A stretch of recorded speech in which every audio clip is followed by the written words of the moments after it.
Okay, my brother John who's about 3 years older than me, he was one of the early draftees in Beaumont. He and one of our neighbors, same age, and went to school together, and they both were drafted about at the same time. And they went to the West Coast, and they were on one of the first troop movements. It was an old passenger ship. What was it? One of the old, Queen Mary or something, that they sent the first draftees over to Guadalcanal, and where the war was just getting going in Guadalcanal. Anyhow, Johnny and our neighbor were in the same company together, and finally the Americans took the east end of New Guinea, and the Japs had from the middle of the island west. They occupied the other half of the island. So Johnny and our neighbor were in the same squad together. So that squad was assigned the duty of getting through the Japanese front lines and getting in behind the front lines and into the middle of the island, and to do some checking on what was going on with the Jap occupation in there. So Johnny and his squad got through the front lines, and they were went about 6 miles behind the front lines, and they set up a camp. And they got through without the Japs knowing they were there. But once they got there, Johnny was the supply sergeant for the squad, and he dug a big foxhole to put their supplies in. They took along enough food for the squad they figured about 10 days they'd be gone. So they got in there, and Johnny dug this foxhole, and they downed a few trees and laid across the top and made it a pretty secure, large foxhole, and put all the supplies in there. And so the second night they were there, they were attacked by Japanese. And the Japs didn't come in full force. They were snipers, and they would climb up in the trees and start sniping on any American that was moving around in the squad at the camp. They had set up tents, and and set up a little kitchen. They cooked their food, and so they think the reason why the Japs found them was really they were doing a little cooking. At first, the first few days, they just had K rations, and then they decided to they always had Spam, so I think they built a little fire, was cooking some Spam, and the odor is what brought how the Japanese found their camp.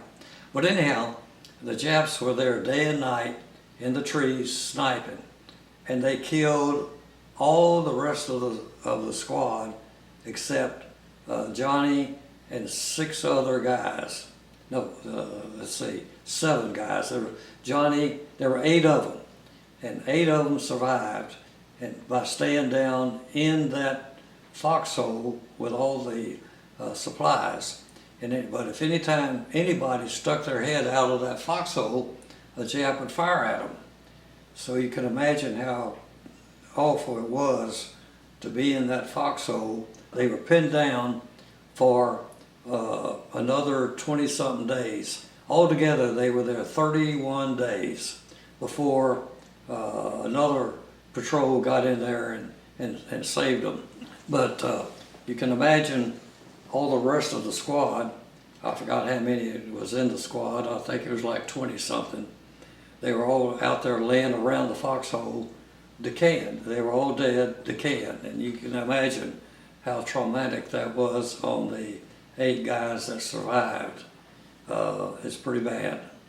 and that always had an effect on Johnny. And he never told that story. The only way we found out about it was our neighbor. When he got back, he talked about it. So that's how we learned about it. But Johnny never mentioned it. And Johnny had well, he suffered quite a lot after the war, and had some psychological problems, and you know, about the war, and physical problems. And finally, the doctor, about 7 or 8 years before Johnny died, the doctor told him, said, "Johnny, you're going to have to start getting that off your chest." He said, "You got to start talking about those incidents that happened during World War II." He said, "They're bothering you too much." So then Johnny told us. And then the next incident that was very traumatic, well, next two problems. When we had the mission to fly over Palau Island to do the invasion maps of Palau, we couldn't get there. It was too far away from the Admiralties and from Bougainville, all our advanced bases, and really much too far from Guadalcanal. So we needed a little air base somewhere in New Guinea. So the Japs had a little island called Wakdi, W-A-K-D-E, Wakdi, off the northern coast of New Guinea, off the area that they occupied. And it was just a small airstrip, about 5,000 foot airstrip, and just a very small island. The island was about a mile across and not more than a mile and a half long. And all it had on there was that airstrip. But we needed that airstrip, and not only us, but other patrol planes preparing for the invasion of Palau. And so Johnny's company was assigned to go from New Guinea up to Wakdi, and it was an active Japanese air base. So they took the island and secured the air base for us to use. And so about a week after they secured the island, they found that they were in range of heavy artillery from the coast of New Guinea over to Wakdi. So the Japs were sending artillery fire over on the airstrip.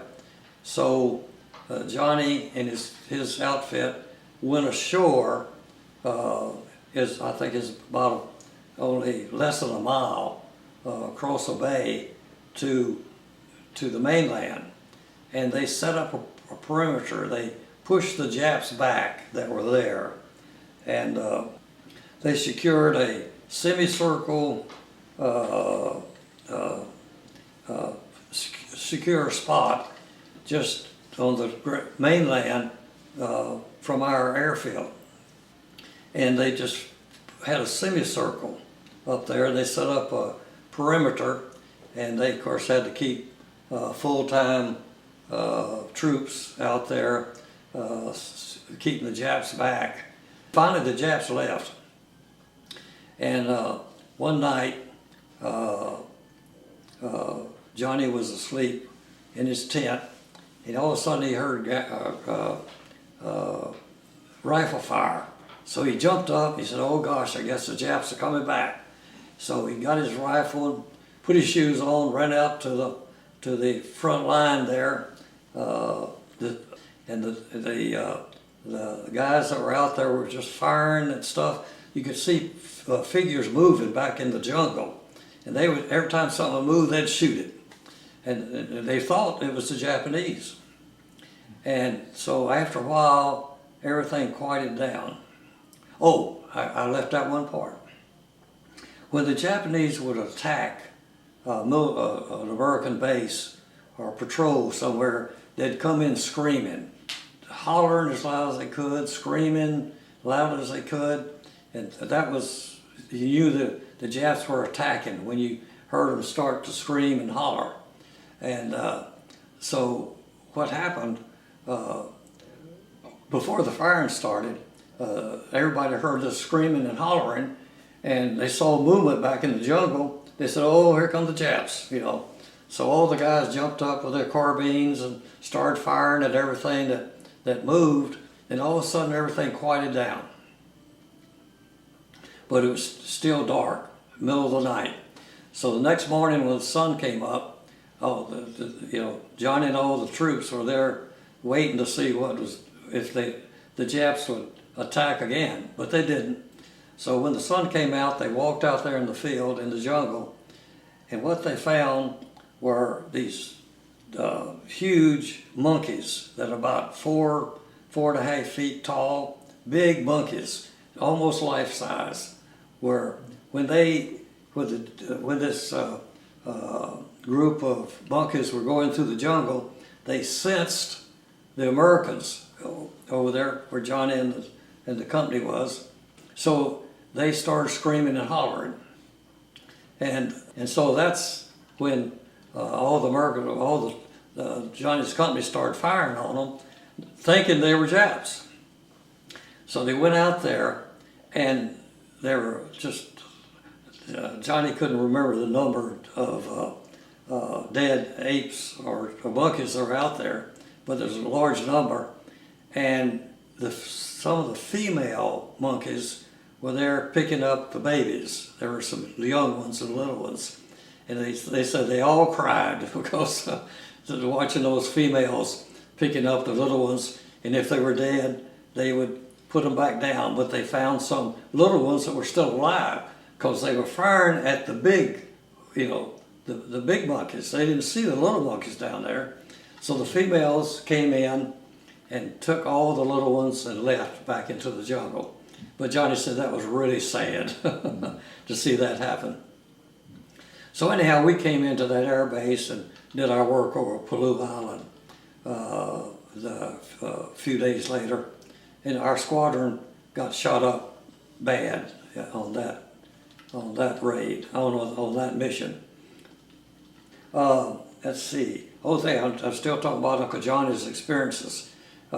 His next bad experience, when he invaded Puryear, his regiment was, along with, I forgot which Marine regiment went in with him.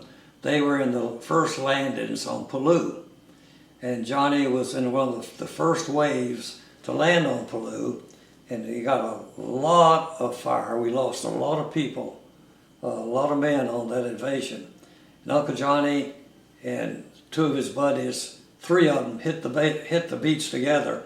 They were pinned down, and his two buddies on each side of him were killed, and Johnny was hit in the leg, and his boot was shot off. But he kept going.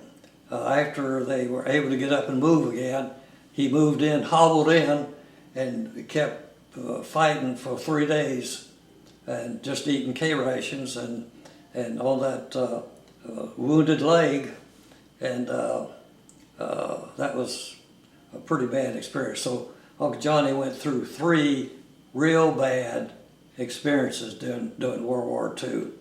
And finally, he was supposed to have been sent back to the States after taking Walkley Island and the monkey experience, but they needed everybody they could get down in the South Pacific to make that Puryear invasion. And the Puryear invasion was bad. We lost a lot of guys. So that's, I wanted to add that about Uncle Johnny. Okay.